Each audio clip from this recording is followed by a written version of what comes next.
Good afternoon, everyone. My name is Rachel Friedman, and I'm the Research Communications Manager for John Jay's Office for the Advancement of Research. Thank you all so much for coming. Today is the first book talk in our Spring 2019 book talk series.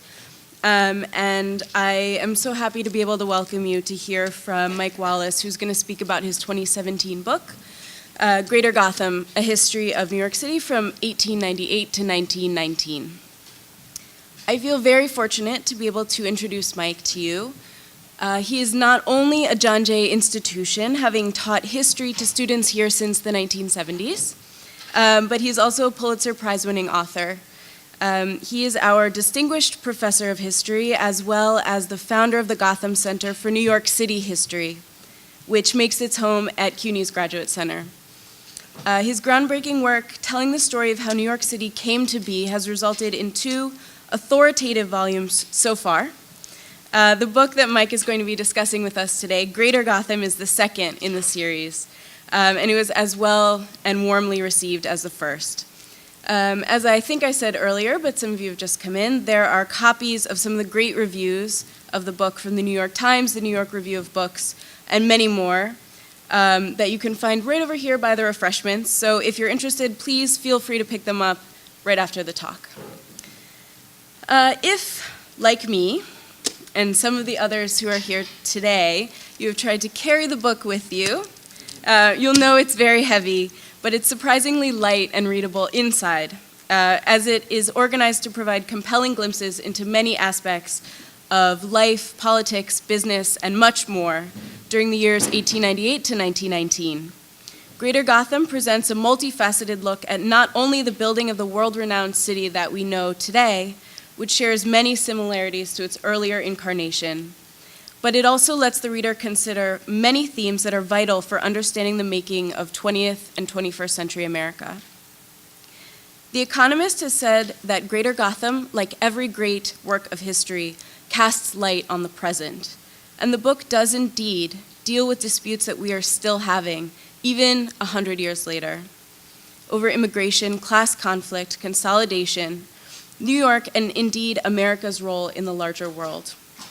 The New York Times wrote that you cannot understand New York today without appreciating the city's history from a global perspective.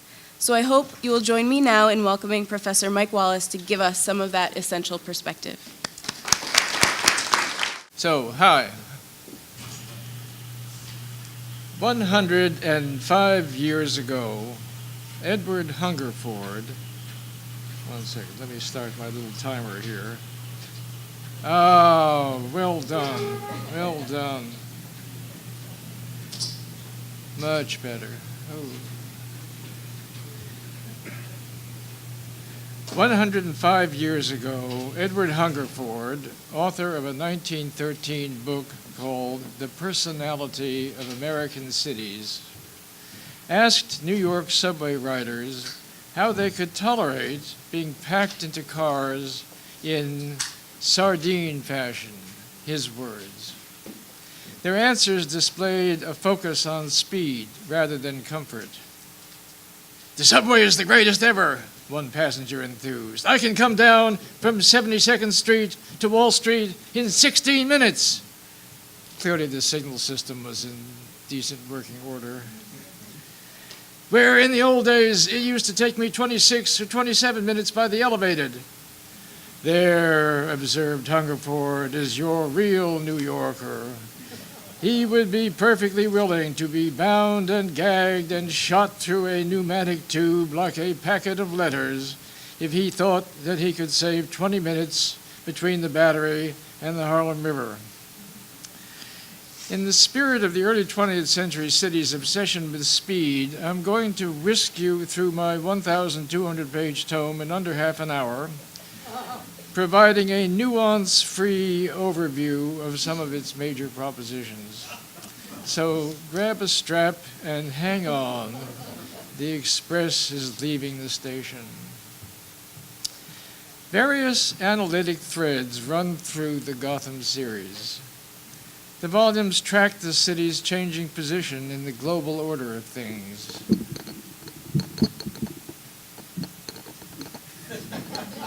Thank you. No? We on target now? Closer to the mic. Mic closer to me, just as cool. That's great. Various analytic threads run through the Gotham series. The volumes track the city's changing position in the global order of things. They explore its complicated relations with the nation at large, and they attend to the undulating rhythm of the business cycle, depicting the social impact of an economy that lurched repeatedly from boom to bust and back again to boom, often by way of war. This volume begins in 1898 with the economy roaring back to life after the terrible depression, the Great Depression it was called, of the 1890s, and embarking on a decade-long boom. The flush times were abruptly ended by a 1907 panic, triggered by speculative shenanigans on the New York Stock Exchange. The economy then entered upon a 7-year stretch of sputtering recession, with bouts of severe unemployment and mass homelessness, ended only by the 1914 outbreak of war in Europe and a subsequent tsunami of buy orders for weaponry. Now, the first portion, the 1898 to 1907 boom, had multiple sources, but at its core was the wholesale reconstruction of American capitalism engineered by such financial and industrial titans as J.P. Morgan and John D. Rockefeller. The two New Yorkers were as chalk and cheese. They grated badly on one another's nerves, but they were as one in their profound antipathy to free market capitalism. Cutthroat competition between firms generated price wars, which lowered profits, which led the combatants to slash wages, which spurred the growth of unions and strikes, which were countered by governmental and private repression, which strengthened a growing socialist challenge to the capitalist system itself. Madness, they thought. Their solution was to wring as much competition as possible from the economic order. This was accomplished with amazing speed by the great merger wave of 1898 to 1904. In which thousands of competitive enterprises were consolidated into hundreds of giant corporations, with U.S. Steel the preeminent example. Most housed their headquarters in the skyscrapers that now erupted from lower Manhattan's bedrock. "The city is simply bursting its bonds," wrote Harper's Weekly. "It is as if some mighty force were astir beneath the ground, hour by hour, pushing up structures that a dozen years ago would have been inconceivable." The corporate class also despised what it considered to be the lunatic political competition between the cities and towns clustered around the harbor, preeminently New York and Brooklyn, the nation's first and fourth largest metropoli. These rivals should have been working together to solve common problems like cleaning up the harbor or fending off Chicago's demographic challenge. Leaders of the industrial financial elite therefore took the lead in arranging the 1898 merger of the competing jurisdictions into the megalopolis called Greater New York, hence my tome's title, Greater Gotham.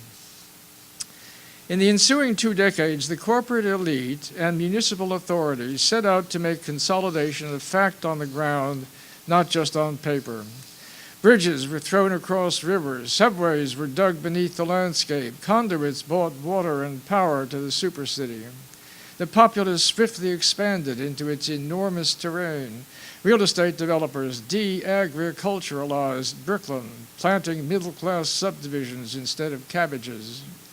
The still largely bucolic Bronx was rapidly transformed into what would have been, had it been independent, the 6th largest city in the United States. External links were also strengthened to the nation and the world by land and by sea. Railway tunnels afforded direct access to new or refurbished transcontinental stations. If you spot a copy of the book, you'll see that Penn Station and Grand Central feature prominently on the cover image, which is a 1912 Hammond Company bird's eye view. It's got halos around each of these stations. The Chelsea piers are also visible. They're the new docks built to handle Titanic-sized vessels. The massive Bush terminal offered a novel merger of manufacturing and shipping operations. Consolidation promoted gargantualization. Already the nation's preeminent industrial center, corporate complexes in oil and sugar swelled in size, as did factories making bread, boxes, soap, autos, and armaments. Even the garment industry, while remaining hyper-competitive, shifted from cramped sweatshops to expansive lofts like that of the Triangle Shirtwaist Company. Department stores grew in size and magnificence as they located from Ladies' Mile to Fifth Avenue. Giant hotels mushroomed around the Midtown train stations, and super luxurious versions blossomed on Fifth Avenue. Cultural institutions, too, merged and grew, like the Astor, Lenox, and Tilden libraries, which consolidated themselves into the New York Public Library, which housed itself in Beaux-Arts splendor. The city's colleges mutated into universities. Hospitals morphed into medical centers. In the culture industries, Gotham cemented its position as the nation's print media capital, hosting as it did scores of newspapers, the leading national magazines, and virtually all the major book publishers, whose collective presses supported the city's vast printing industry. Impresarios of theater, vaudeville, and the fledgling motion picture industry consolidated their businesses, which grew in size and scale. A gigantic entertainment complex arose in Longacre Square, center of the city's horse and carriage trade. Formerly dim and dangerous at night, it was swiftly transformed by the likes of Oscar Hammerstein, the Astor family, the New York Times, and the IRT, into a congeries of palatial Broadway theaters, vaudeville houses, movie palaces, lobster palaces, all brilliantly illuminated by Oscar Gould's electric signage. Times Square's wattage was rivaled only by the million-bulb blaze afforded by the Coney Island amusements that merged into scintillating pleasure domes like Luna Park and Dreamland. The skyscrapers themselves were the product of consolidation, parenthetically. The construction industry, which usually had been broken up into crafts who each had their own specialty and their own union, gave way, in the case of the larger building, to armies, centrally directed, in this case organized by Harry Black and Paul Sterrett, and all they lacked was mega Lux, and this was arranged by a consolidation of a variety of real estate investment firms led by the Morgenthau family. This Promethean frenzy of construction was spellbinding and seemingly proof positive that the consolidated megalopolis worked. Measured by metrics that stressed efficiency, productivity, and private profitability, Greater Gotham did indeed seem a resounding success. But there were other scales on which one measured the attained degree of civic and social justice and assessed the attention paid to enhancing the commonweal. A considerable portion of the book is devoted to the era's tumultuous conflicts over New York's social, cultural, economic, and political arrangements. We have time for only a glance at four of the era's battlegrounds, whose combatants were divided along lines of class, ethnicity, race, and gender. First, class. There was, as always, a stupendous disparity of condition among the city's millions in the distribution of wealth and power, and the degree of access to social goods like healthcare, housing, or education. With the rise of the super-rich corporate elite and their affluent professional managerial associates, the chasm that yawned between Fifth Avenue and the Bowery had never seemed less bridgeable. Nevertheless, the era was impressive for the variety of reform movements that sought to redress inequalities and inequities. Labor unions representing skilled workers, chiefly older immigrants, English, Irish, German, concentrated on winning the right to organize the workplace and using the economic muscle thus attained to fight for the 8-hour day, a minimum wage, the abolition of child labor, and improved workplace safety. The newer immigrants, notably Jews and Italians, organized industry-wide unions, particularly in the garment trade, and launched enormous strikes. They also supported the Socialist Party's strategy of seeking political power through the ballot with the goal of establishing minimum standards for wages and working conditions. The Socialists, a serious political presence, also called for providing, as rights, not commodities, day nurseries, free school lunches, public libraries, and fireproof tenement housing, their costs to be paid from the public purse. Similarly, middle-class progressives based in settlement houses and social gospel churches favored establishment by law of minimum standards for worker housing. They fought, too, for social insurance programs like those widely deployed in Europe, such as workmen's compensation, a battle they won, and health insurance, which was beaten back by doctors, insurance companies, and organized business groups. To deal with capitalism's inevitable downturns, progressives proposed, but failed to win, unemployment insurance. Socialists urged hiring the unemployed to build highways, schools, and other public works. This was rejected. And jobless wobblies opted for direct action, as in the frigid winter of 1914, when a so-called army of the unemployed marched from one church to another, seeking food and shelter for the night, and often finding it. Second, ethnicity. The period experienced a mammoth surge of immigration. Newcomers settled into pre-existing or newly created ethnic enclaves, which were large enough to sustain native language culture.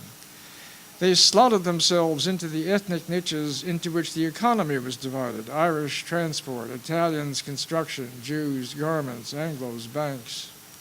The city's cellularity allowed it to house, cheek by jowl, millions of people from wildly differing backgrounds. Now, this was not new. The city had long been a consummate practitioner of multinationalism. But now it acquired an appreciation, even an ideology, of what was commonly then called cosmopolitanism. The word cosmopolitan was invented for us, one guidebook boasted. Rome, in her palmiest days, never knew what wide worldliness was compared with New York. Another crowed that it would be hard to find an important race that has no representation in New York. The city has become a Congress of Nations in permanent session. More profoundly, social critic Randolph Bourne hailed the U.S. as an unplanned, quote, cosmopolitan federation of national colonies, a place where for the first time in history has been achieved that miracle of hope, the peaceful living side by side, with character substantially preserved, of the most heterogeneous peoples under the sun. America, Bourne asserted, is a unique sociological fabric, and it bespeaks poverty of imagination, not to be thrilled at the incalculable potentialities of so novel a union of men. But an important segment of New Yorkers were not thrilled in the slightest, but perfectly appalled. The descendants of Anglo-Protestant forebears believed that they were entitled to primacy of place by right of cultural primogeniture, and felt threatened by the flood of alien newcomers. The old stock American, bewailed eugenicist Madison Grant, quote, is today being literally driven off the streets of New York City by the swarms of Polish Jews. These immigrants wear his clothes, they steal his name, and they are beginning to take his women, which would no doubt produce many amazing racial hybrids and some ethnic horrors that will be beyond the powers of future anthropologists to unravel. Some of those who recoiled from heterogeneity demanded the coercive imposition of Anglo uniformity. "There is no room in this country for hyphenated Americanism," thundered Theodore Roosevelt. Francis Keller proposed a conscious effort to forge the people in this country into an American race, after which there will be no German Americans, no Italian Quarter, no East Side Jew, no Uptown Ghetto. Others, influenced by eugenicists and race scientists, believed that Jews and Italians and Caribbean blacks were biologically inferior, hence not reformable. Indeed, were polluting the city's gene pool and would drag their superiors down. Those who believed with W.E.D. Stokes, the developer who built the Ansonia, that, quote, "We cannot forever absorb this influx of the scum of the earth, this off-scouring, diseased, imported blood with its evil customs." So they signed up with the forthrightly named Immigration Restriction League and prodded Congress to pass a, quote, "genuine 100% American immigration law." Third, race. For African Americans, the period began with a race riot, a term still reserved for whites assaulting blacks. In 1900, throngs of Irish residents howling, "Lynch the niggers!" mobbed 8th Avenue trolleys, dragged blacks off, beat them with lead pipes. Groups of young white men raced up and down the West 20s and 30s, screaming with rage at black sons of bitches, hunting and stomping victims. Finally, the police force arrived and promptly joined the rioters, smashing heads with nightsticks, shooting at tenement windows, dragging blacks to the 37th Street station house where they were kicked, punched, and clubbed into insensibility. The city's African American community demanded an investigation, but a grand jury refused to indict anyone. An NYPD internal review exonerated the accused officers, indeed commended them for their, quote, "prompt and vigorous action." The real offenders, tortuously explained the police commissioner, were the Negroes who insisted in getting into the disorderly crowds that were pursuing them. The city's economy and culture were de facto Jim Crowed. Black men and women were consigned to the lowest rung jobs. Tin Pan Alley coon songs nourished a culture of contempt, while Birth of a Nation lauded the KKK. Yet voices of resistance rang out with increasing volume. W.E.B. Du Bois, editor of the NAACP's Crisis magazine, issued harshly eloquent editorials. A. Philip Randolph, Hubert Harrison, Marcus Garvey, and black church pastors proposed pathways of resistance to racism. Perhaps the most important improvement came with the creation of Black Harlem, as tens of thousands of migrants and immigrants regrouped from elsewhere in the city and elsewhere in the country or elsewhere in the islands, and built for the first time a defensible enclave on the order of those formed by other populations. White property owners had called for forging, quote, "a powerful anti-invasion movement to check the progress of the black hordes that are gradually eating through the very heart of Harlem." One proposed building a 24-foot-high wall along West 136th Street to keep blacks from moving north. But nothing had worked, and never again would whites dream of invading black New York. Fourth, gender. The period brought epical changes to the city's gender order. The tremendous expansion of Gotham's industrial, commercial, and cultural sectors offered a wider range of jobs than the traditionally female-coded options of teaching, nursing, domestic labor, or the sex trades. Corporate headquarters and business services needed legions of clerical workers. Department stores wanted sales girls, restaurants, waitresses, hotels, maids, the garment industry, seamstresses. Journalism, publishing, and the fashion and theatrical industries offered women creative positions. The, quote, "new woman" tag captured a new sensibility that was also made manifest in collective action. The great women's strikes in the garment trade both inspired and drew strength from the largely middle and upper-class suffrage movement, forging a multi-class alliance. Their triumphal victory in winning the right to vote in New York State came in November 1917, 100 years ago, and was the critical breakthrough that led to passage of the 19th Amendment.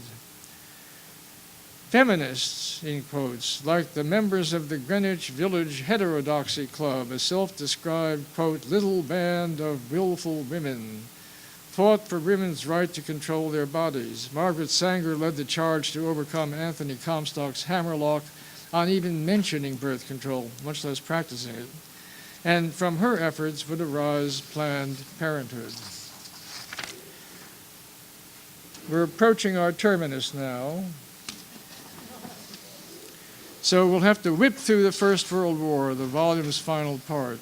But 2 points in passing about the run-up to war. The lines of division between those who wanted the U.S. to get into the war and those who wanted it to stay out paralleled almost precisely the city's lines of internal division.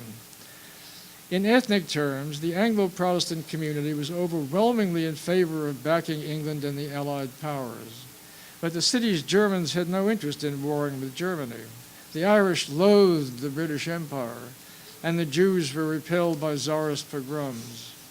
In class terms, the Wall Street elite, virtually coterminous with the Anglo-Protestant community, was a powerful force for intervention on behalf of Britain, while the Socialist Party and its working-class constituents were resolutely opposed.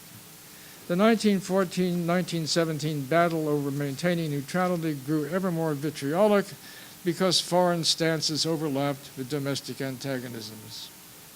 The other point. The profits from selling arms and foodstuffs were so enormous that they altered the global balance of financial power. In 1914, though an industrial superpower, the United States was still a debtor nation, owing Europeans roughly $4 billion. At first, the Allies paid for their purchases by shipping gold. But the gold wasn't enough. So the Europeans sold off at the New York Stock Exchange the stock holdings they'd accumulated over 50 years of investment in U.S. railroads, mines, factories, and farms. But it wasn't enough. So they began borrowing, especially from the House of Morgan. By war's end, the U.S. had become a creditor nation. Now it was the Europeans who owed roughly $4 billion, and New York City, as was widely noted, had been lofted to a position from which it could challenge London for the status of financial capital of the world.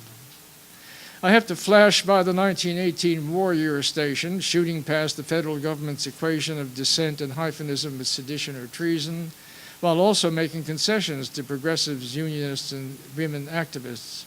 I must zip past the interplay between the city's diverse demography and its premier military units, black, white elite, and the multinational. We must zoom by the 1919 Red Scare station, a ferocious battle over the future of the country and the city fought out in the streets and culminating with a colossal dynamite bomb being set off right in front of the New York Stock Exchange and the House of Morgan. And so we arrive at our terminus, completing our run from 1898 to 1919 in 25 minutes and 27 seconds. Done.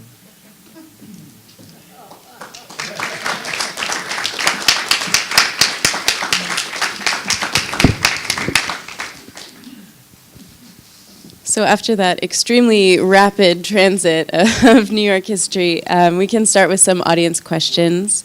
I wonder if I could start by asking one. Greater Gotham is obviously a very an intensive history of New York, but I've also seen it described as a radical history. Do you mind explaining what that means and how your work fits into that movement? The two Gotham books and whatever else follows are partly the product of megalomania and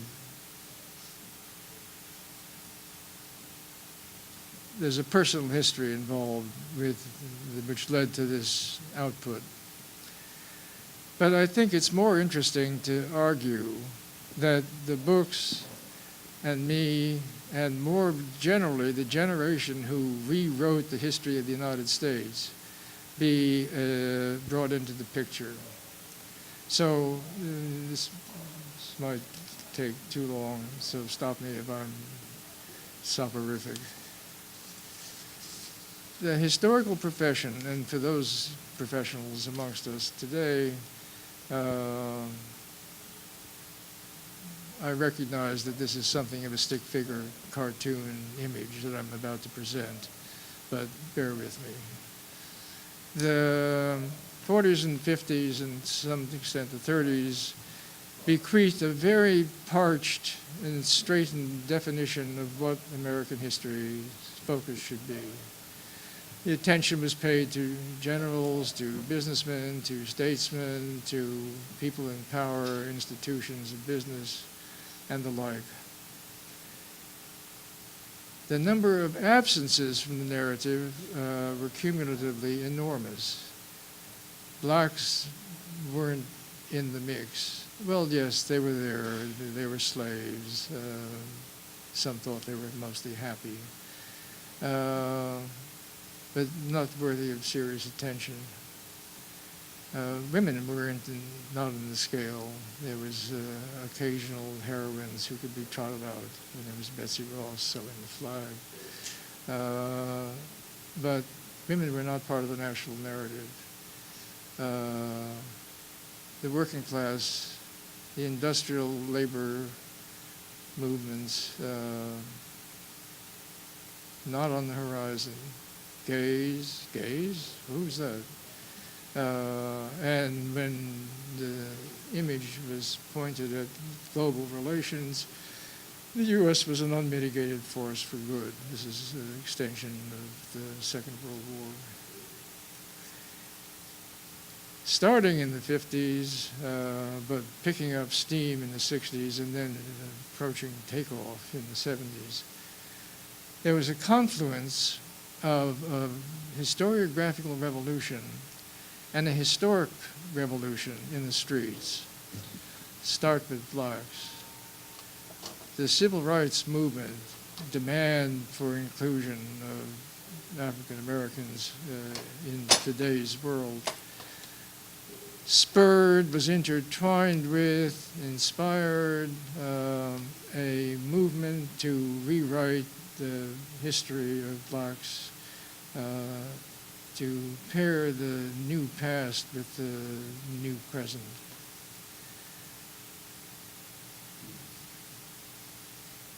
Women came along shortly after that. Oops, we forgot half the population.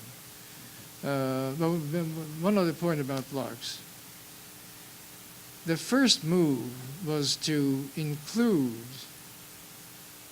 individuals in the narrative, or even groups of individuals, but it was an addition. But pretty quickly it was realized by the smartest of the historians of the world that if you included blacks and whites, you had to deal with the problem of their relationships. You had to deal with racism. You had to deal with the paradox of freedom, as Edward Morgan phrased it. So whole new vistas are immediately opened up. Women, again, partly it's a matter of inclusion. But when you get inclusion, you have to deal with relations between genders, definitions of gender, and this is often running with sexuality, domesticity, femininity, masculinity, etc. Same thing along the list of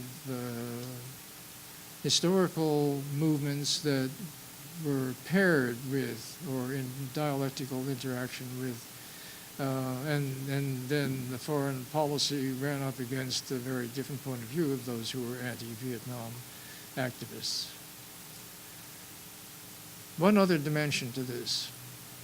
There's an intermediate ground that has come to be called public history. We noticed that there was a blindness in the historical profession about history museums, historical societies, movies, theme parks, historical recreations, etc. This was for the hoi polloi. This was not real scholarship. Given that it was clear that most people got their notions of history from one or another of these public outlets, they required investigation. They required, often, given the miserable track record on all of these issues of most museums and history museums, I've written a long essay on the New York City history museums and their transmigration. Take Colonial Williamsburg as a prime example. Colonial Williamsburg, which was set up by the Rockefeller family in the 1930s, was by the 50s hallowed ground. Jefferson trod the earth here. And then black visitors, again, communities actively engaged in challenging existing frameworks, said, weren't half the population of Colonial Williamsburg black slaves? Yes. Well, what does this do for the unqualified celebratory nature of these presentations? Well, partly because in the 70s, when a lot of this happened, jobs in the academy were very scarce for historians, and so many drifted into public history arenas and carried with them the new scholarship that was being forged in the university or created their own. Okay. To get from this massive thing to here,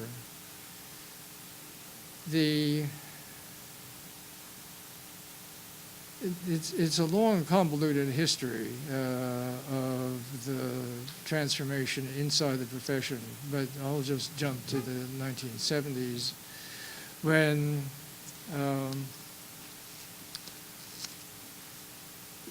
just as academic scholarship exploded, feminist studies, politics and society, dialectical anthropology, insurgent sociologists, all at the same time, the same moment, an unexplored phenomena, actually, which somebody should take up. And I had a piece in the Radical History Review and the Radical History Organization, which was set up as an alternative to the mainstream. First a caucus within it, and then we went our own way. Produced a magazine, produced a forum series that went on for 10 years, which brought into town from abroad, from around the country, that people doing cutting-edge work in the rethinking of various arenas of history. The headquarters for all of this, and it was a national movement for a time, was North Hall in John Jay College of Criminal Justice. I think probably a little-known fact. When the building first opened, the first event, the building wasn't open actually. I got Jerry Lynch to open the auditorium. And we had the first forum, which was on Kirkpatrick Sale and the history of SDS. Seemed like a nice overlap. And then it went on to very high-powered and innovative, bringing together hundreds of people often. V.P. Thompson was in town, and Perry Anderson was going to offer a rebuttal to his critique of Althusser, et cetera, et cetera. This was a charged environment. And we were aiding the process of the developing of this new history. From my position as at the center of one of the many nodes of this new historiographical revolution, I could see, at least I thought I could see, that this generation had collectively, in fact, rewritten the history of the United States, but nobody knew it because it wasn't summarized, it wasn't narrativized, it wasn't written in clear English or whatever language. It wasn't all-embracing. and therefore it wasn't. So here's the megalomania part, although partly inspired by my relationship with Richard Hofstadter, who, nice fellow that he was, co-authored a book with me on the history of American violence, and then was just starting on what was going to be his 3-volume history of the United States when he died at age 54 of leukemia. And I thought, well, I can take my dissertation and turn it into a monograph, which was very boring. Or I can get started on a 3-volume history of the United States. So I did. One measures scholarly procedures by grants. The first grant I got from, admittedly, the Rabinowitz Foundation, a left-wing organization, in 1976, America as a Capitalist Society. The NEH chimed in 1980, the emergence of the U.S. as a capitalist society. And I enlisted my friend and colleague on some earlier historical studies of the American Revolution, Ted Burroughs, a professor at Brooklyn College. And we set out to do the history of the US of A in the same style as this, narrative, only with footnotes. We go along with X, we don't like Y. We worked on this for years and hadn't gotten out of the 17th century. And it became clear that this would take about 11 lifetimes, and we only had 2 to spare. So after a year of being seriously depressed, I thought, well, hell, why don't we take all of this work that we've done on the global and national story and decant it into something more manageable. The history of one city. Yeah, New York, what the hell. And of course, it didn't save much because New York's story told in national and global story really is the history of all of the above. But we did it. We did the first volume. Then I carried on and did the second one, which is sitting there. I was told that they finished the Amazon audio tape, and I think it was 57 hours and 33 minutes. So if you don't want to take the time to read this, you can listen in your car. Gotham was much more. It was 70 hours or something like that. So that's the big picture, as it were. I mean, this project is only possible because hundreds, thousands of people have written articles, books, dissertations, now blog posts in all of the areas that this thing attempts to cover: economic, political, cultural, social, blah, blah, blah, blah, blah. Getting in all of the gender, ethnicity, race, sexuality, et cetera, et cetera, et cetera. I've been buoyed up and swept along by the existence of comrades, most of whom I've never met, but whose work is the source of information, sustenance, and arguments, and more than you ever wanted to know about the provenance of this enterprise. You briefly mentioned a heterodox feminist group, and I forgot what the name of it was. The Heterodoxy Club. Heterodoxy Club? And yeah, there's a book on it.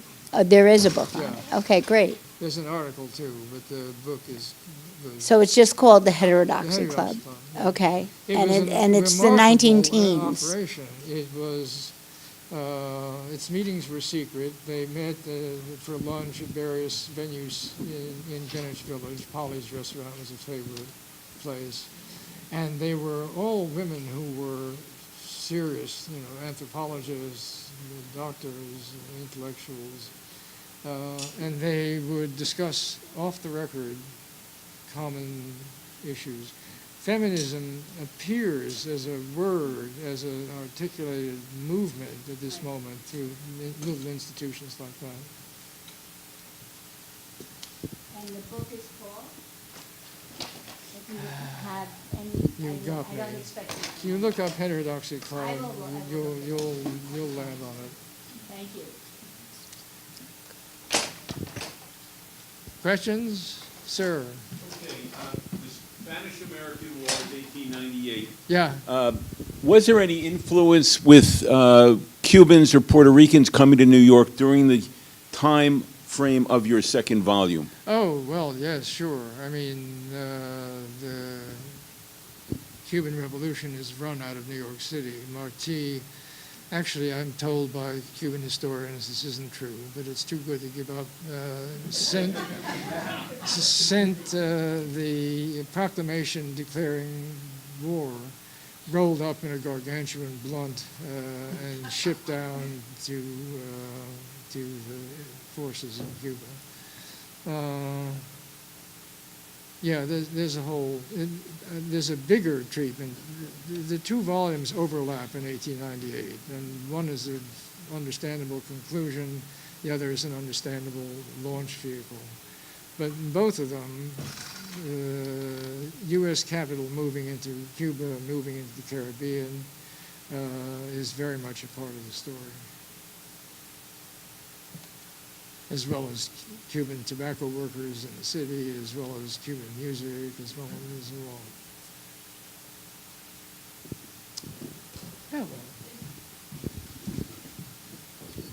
It seems to me that you started Gotham with a foundation story and how all great cities need a great foundational myth. And I'm just curious, would you say the expansion into the Caribbean is part of the great moment that launches 1898, or is it just, are there some kernels that help to propel you into the story? they're all squished together. I mean, William Ethelwyn Williams is still a reliable figure on this front. The 90s depression, like a lot of previous depressions, was blamed in part by economic theoreticians and capitalist businessmen on overproduction, producing brilliantly, as Marx was the first to assert, but not giving people enough money so they could buy it, and this creates a crisis. So the solution is overseas sales. They're not a vast percentage of U.S. industrial output, but enough, or at least there's believed to be enough. And there's a new book whose name I'm going to forget, on the role of U.S. capital in this period in the Caribbean in particular. And it's a variety of things. It's banks. Finally, getting with the Federal Reserve Act of 1913, they are allowed to set up branches offshore. And they do with incredible speed. Citibank sets up outlets for 100 different cities around the country. And they take orders for investment in bridges, in roadways, in mines, etc. Mexico had started a lot of this with cable connections and copper mining and ranching and Hearst Ranch in the 80s and 90s. But now it really expands. And there's a big debate about this. The Americans still insist that they're not imperialists. What's different about the winning of the West? Well, they were incorporated politically into the body of the nation, and therefore the argument was that the Constitution follows the flag. Wherever military power has established a base is entitled to representatives in the. But when they got to Cuba, and Elihu Root, a major figure in my story, who was at that point Secretary of War, who wrote the Platt Amendment, not Platt. He said when it was clear that they were not going to give independent power to the Cubans or the Puerto Ricans or Dominicans or the Haitians, he said, yes, it's true, the Constitution follows the flag, but it never quite catches up.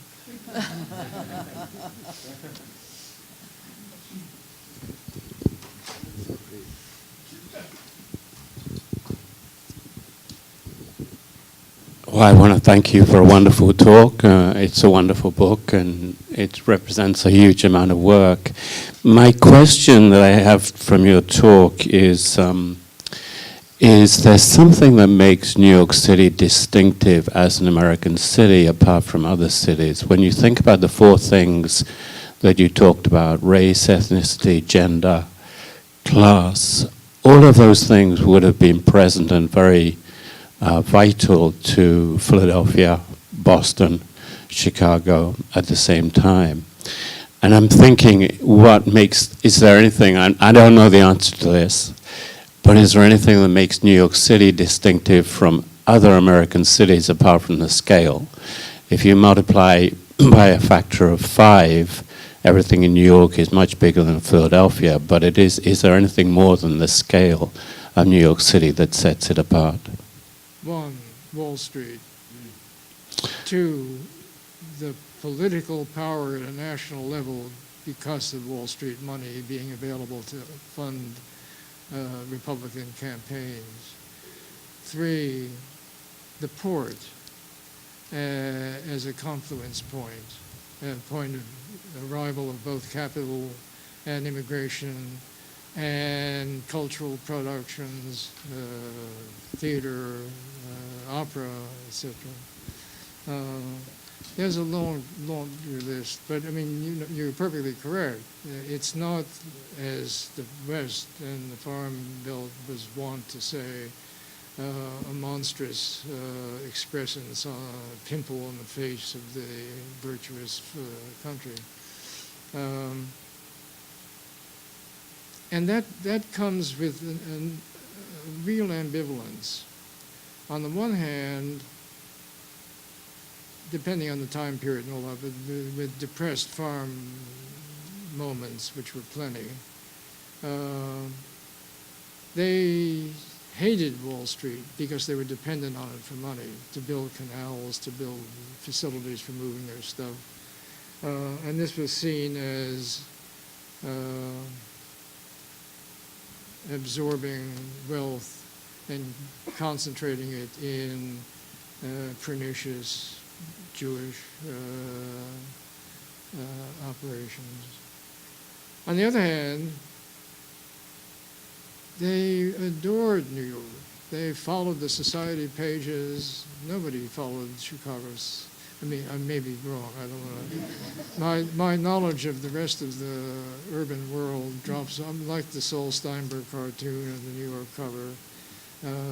Once you hit the Hudson River, it's all blank until San Francisco.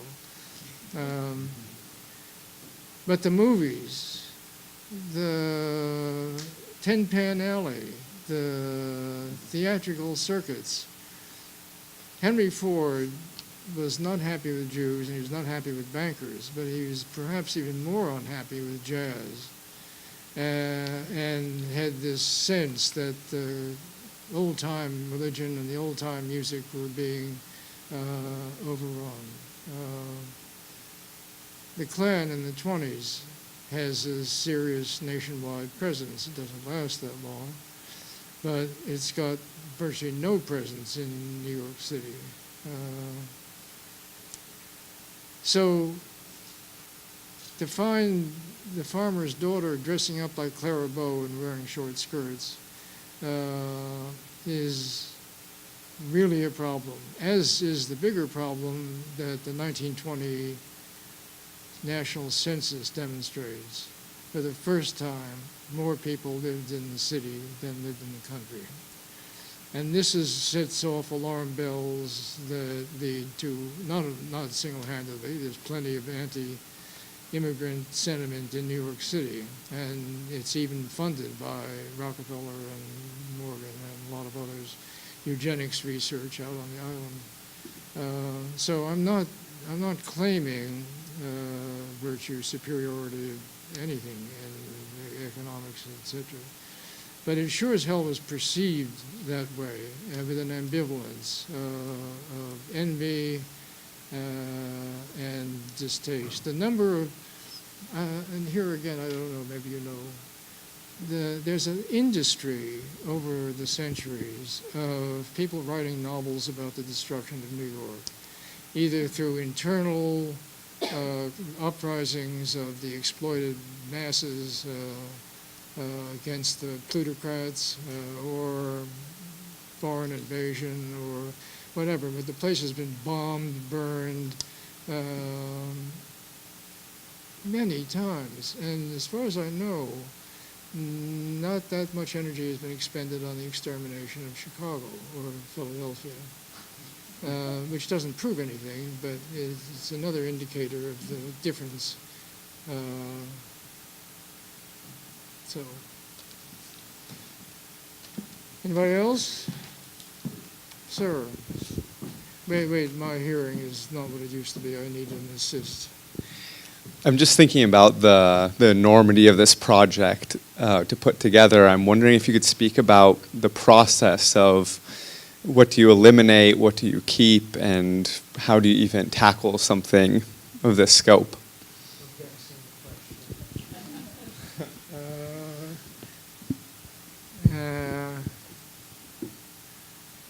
I don't know how I do it, honestly. One of the things, the focus that I have is multiple, and there's an example of it in a sense with these four categories. But as I explained in both introductions, I have a hierarchy of attention.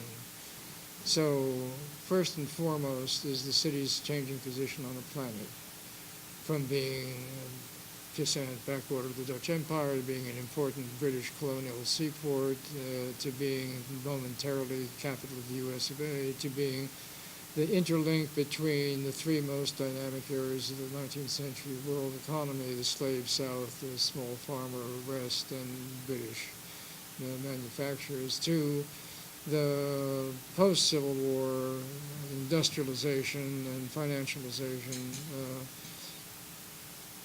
on to what will be it's a tight race as to whether or not New York becomes the center of the financial universe after the First War or after the Second. I vote for the second. Gives me something to think about from my third volume. So, and then I've got this hierarchy of New York and the nation, New York and the macroeconomy of its transformation, how New York experiences the booms and busts of the capitalist cycle, and then attention to infrastructure, developments, sewage, water, power, etc. It's almost like a checklist. And to some extent, when you write up the story, it becomes clearer at least what you don't need. And that is the truth. It does look as if there was absolutely nothing I didn't need. But somebody, one review focused on this, that Wallace is a good writer because he knows what not to delve into too much.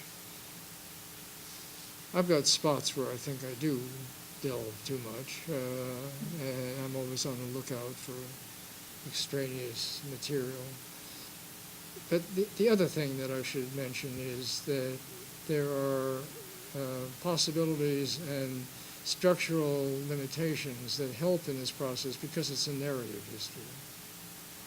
The rules of my game are that there's no authorial presence. I mean, the author suffuses everything, yes. But there's no intervention saying, now look at this this movement for health. They're going to be trying in 1980 to do this, and they won't pull it off. No, there's none of that. We're always in the now. The people who were introducing know what happened before them, but they have no idea what's coming up next. They may debate and question, quarrel, and pose alternative hypotheses. So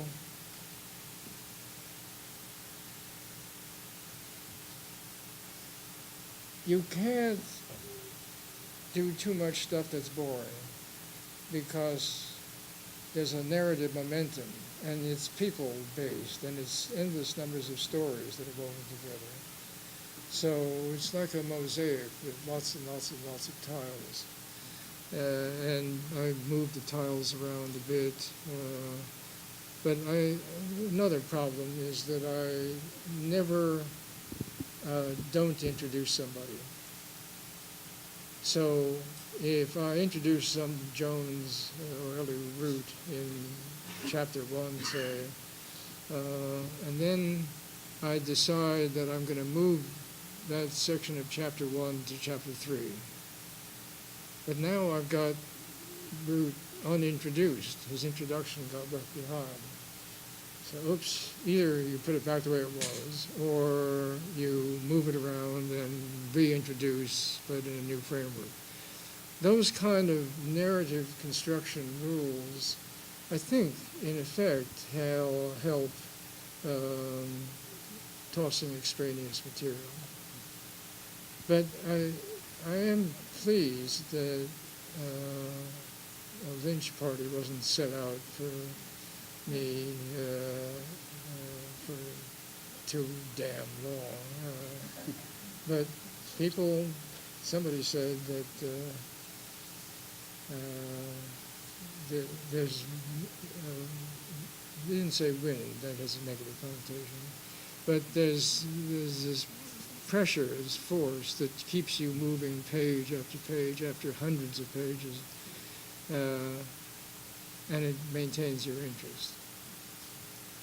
And that's because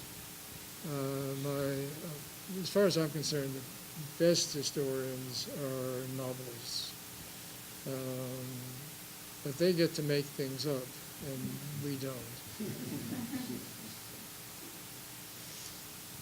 Sir. Amplification. Please share with us your current research.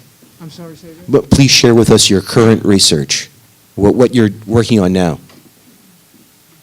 What are you working on now in terms of your research? What am I working on now? Yeah. Volume 3. Please give us a sneak preview. Volume 3 runs from the end of the First World War to the end of the Second World War. And it's organized in a grand way around yet another turn of the cycle. Boom, 20s, crash, 30s, New Deal, war pulls us out of the crisis. But a lot of other things are going on in the 20s, 30s, and 40s. So a fair chunk of that is already done. Actually, the stuff on the Second War is mostly done. I skipped going in sequence because I was very bored with the 30s. So, yes, if you want to ask when will it be finished, I see you champing at the bit there. I haven't the foggiest idea. I long ago gave up deadlines. My publisher is tolerant. And I'll be as happy as anybody to see it come rolling off the presses, but I just don't know. it's moving along. What is the end date of volume 3? 1945, but there's a coda which runs to 49 with the UN comes to town. New York is arguably the capital of the world. That story, which itself is a hilarious story, the role of the Russians and Zeckendorf and Rockefellers in making that happen. It was not a foregone conclusion, but so that's a fun section. I think we have time for one more. So it's fascinating, but perhaps as a touch point to go from volume 2 to volume 3 is the building of the swimming pools in all of these high schools that were built in response to World War I, where many doughboys who were going with Pershing over back to France drowned in exercises they had on Coney Island, fully in their wool outfits and uniforms, and Harron Hall swimming pool is a result of that need, that all high school graduates be able to float. My. Oh, that's interesting. I can give you the full reminiscence. I was a swim assistant at Jamaica High But School. that was the First World War. Yes, all the way back So, to the I First was World War. screwed up. Oh, no. Yes, Oh, you're talking about the New Deal swimming pools. Yes. Okay, then there's still time. Well, thank you so much for coming out.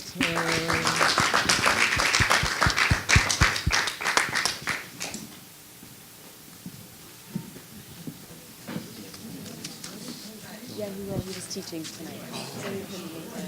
He tried to drag his class in. Elise Lang, we've met right now, a colleague of Julie's, and we worked on the New York City Movie Museum. Oh, project, right, yeah. The grant we had. Yeah, sure. To get more grants. No problem. I think he's. I'm delighted to do it. Have you spoken to Peter? We are speaking to Peter, and he's found some proteges, so we're very excited. It went very well. Oh, great. Yeah, and it was a wonderful paper. Thank you. Sorry it was so short.